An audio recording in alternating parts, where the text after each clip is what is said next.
Ju thatë që është vetëm hapi I radhës. Pse duhet që për të marrë pjesë në këtë mbledhje fillimisht ata që do të marrin pjesë do duhet të regjistroheshin në një formular të posaçëm? Domethënë doni që të keni të identifikuar kudo që merr pjesë në këtë mbledhje?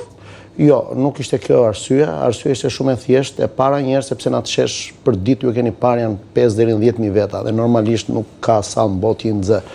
Ishte një mënyrë demokratike për t'i dhënë mundësi kujdo që të merrte pjesë. Pra që nesër mos kemi probleme të ndryshme, jo nuk u thira, jo u thira, pse u thira I, pse u thirë ky, atëre hapja ka qenë publike, ftesa ka qenë publike, kush donte mjafton të shënonte emër mbi emër dhe të ishte pjesë e këtij kuvendi.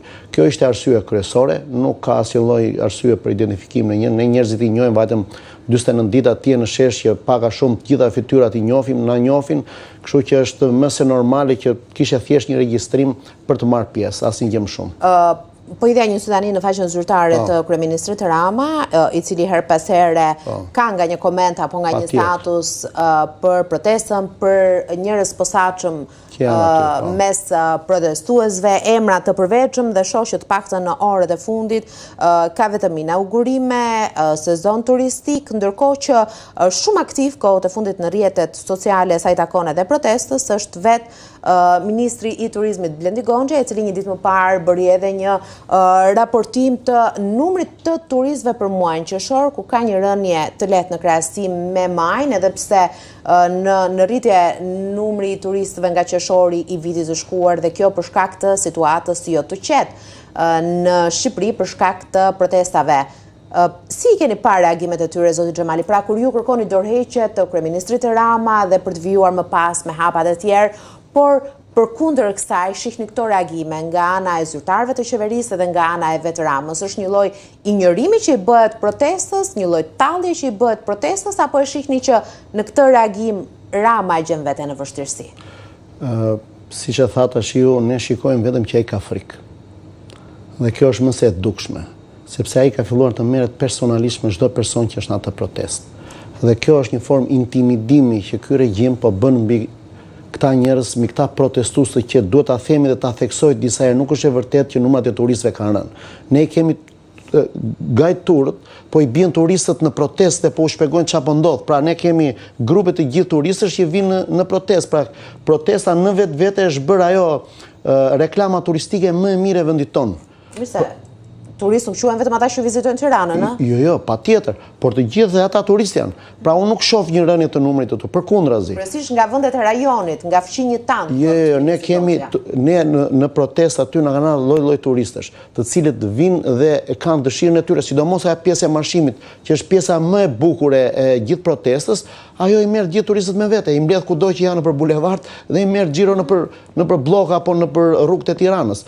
Pra kjo protestë, nëse ka një fitore të saj, është e para që është paqësore dhe kjo është besoj arma jonë më e fortë, dhe është ajo armë që u ka bërë shumë dëm qeverisë aktuale dhe kujdo të kasës politike të vjetër, dhe pjesa tjetër është që kjo protestë ka bërë jehon mbarkombëtare dhe ka bërë jehon mbarkombëtare për në anën pozitive të saj.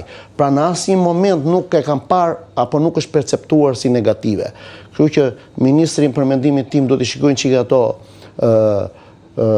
pjesat statistikat e Statit, sepse unë mendoj që I shikon çik së prapthi. Megjithatë e ritheksoj, protesta jonë është paqësore, do të vazhdoj paqësore, nuk ka asnjë lloj motivi, asnjë lloj gjëje për t'u trembur apo për të patur ndonjë lloj problematike. Edhe simbolikat në ditëlindjen e Ramës në 4 korrik ishin thjesht simbolika. Thjesht simbolika, asnjë gjë më shumë asnjë. Mund të shqetësuar për mesazhet që përcollën. Patjetër, ishin simbolika shumë të bukura, shumë të thjeshta.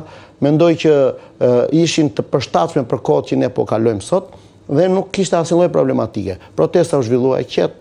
Çdo gjë vati normal. Ka nga ata që mendojnë pushoni një herë tani që është verë dhe riktheheni në shtator më pas se sezoni I ri politik mund sjell surpriza, ndoshta me sytë edhe nga drejtësia.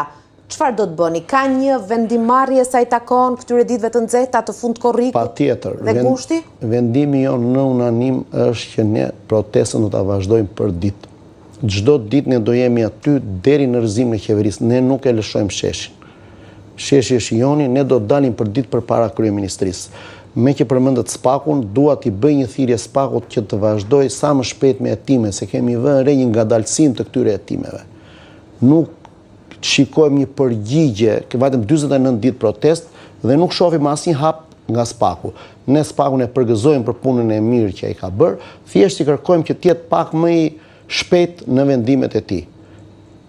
Kjo është e gjitha, kemi sot nuk e dim nëse ka vajtur një kërkesë e dytë për arrestimin e Belinda Ballukut, nuk e dim të pjesë, kemi kërkuar nga Spaku disa herë na japi në publike flasim, disa herë na sqaroi këtë pjesë, dim që ka vajtur apo s'ka vajtur, nuk ka një amullim në këtë pjesë, nuk e kemi të qartë. Nuk do të prisni shtatorin, është ideja. Jo, absolutisht ne do të vazhdojmë, do të protestojmë çdo ditë, urojmë që zoti Rama të japi dorëheqjen sa më shpejt në mënyrë që ne të kthehemi në jetën tona të mbarshme, kemi mundësi të çojmë fëmijët në plazh sepse i kemi lënë pa plazh si vjet dhe ky është faji kryeministrit, kështu që në mënyrën më të shpejtë t'japi dorëheqjen. Dakor. Zoti Xhamali, faleminderit, nuk po të mbaj më shumë sepse e di që do të jesh i pranishëm në mbledhjen e Kuvendit Kombëtar Qytetar. Do të shohim nëse do të ketë një produkt nga kjo mbledhje e parë që sot është publike dhe për të vijuar më pas me aksionin dhe për t'ju ndjekur. Faleminderit shumë për kohën. Edhe një herë sot në orën 7 në protest, gjithmonë më shumë. Dakor. Faleminderit.